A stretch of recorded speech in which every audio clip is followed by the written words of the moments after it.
สบายดีท่านผู้ชมมื้อนี้เฮาสิพามายามตุ้งกบเนาะมาเบิ่งนำกันว่าเฮาสิมานหรือบ่มานมื้อนี้เฮาก็ทดลองใส่ตุ้งกบเบิ่ง5ด่างเนาะบริเวณแต่เข็มเนาะเบิ่งนำกันเด้อว่าสิมานบ่มานล้างที่1มาก่อนมาเบิ่งล้างที่1ล้างทับอิฐเนาะสิมานบ่พี่น้องเอ้ยเป็นจังไดพี่น้องได้ตัวหนึ่งมาแล้วเด้ตัวแรกได้แล้วเห็นมาแล้วพี่น้องตัวนึงนี่นะนี่แ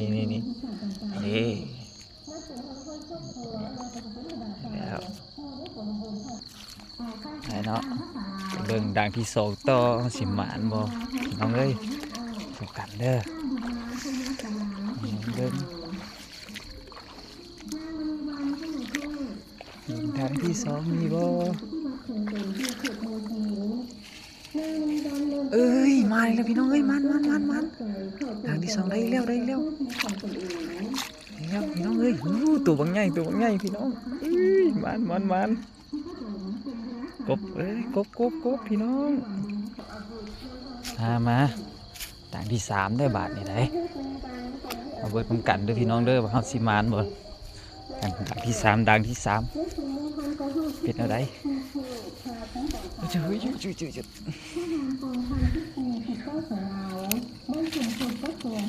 เรียบร้อยพี่น้องเอ้ยว้ายตัวใหญ่ตัวนี้เจ้าพี่น้องเอ้ยมาแล้ว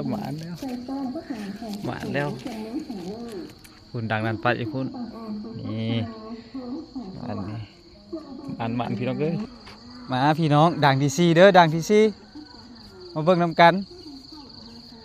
มันมาเนาะพี่น้องนี่ด่างที่4เบิ่งนำกันเด้อมันอยู่บ่โอ้ยพี่น้องเอ้ยงูตายถึงงูพี่น้องเอ้ยถึงงูถึงงูนี่นะงูเข้า2ตัวพี่น้องวายดังสุดท้ายดังที่5สิมานหรือเปล่ามันแน่ๆเนาะดักมากินนี่ถึงงูพี่น้องเลยดังสุดท้ายแล้วได้บัดนี่เป็นไงบ่มีพี่น้องบ่ได้นี่แต่กระปูพี่น้องเอ้ยดังนี่เต็มเลยนี่แต่กระปูใครเห็นก็ฝากกดไลค์กดแชร์ฝากติดตามหน่อยเด้อ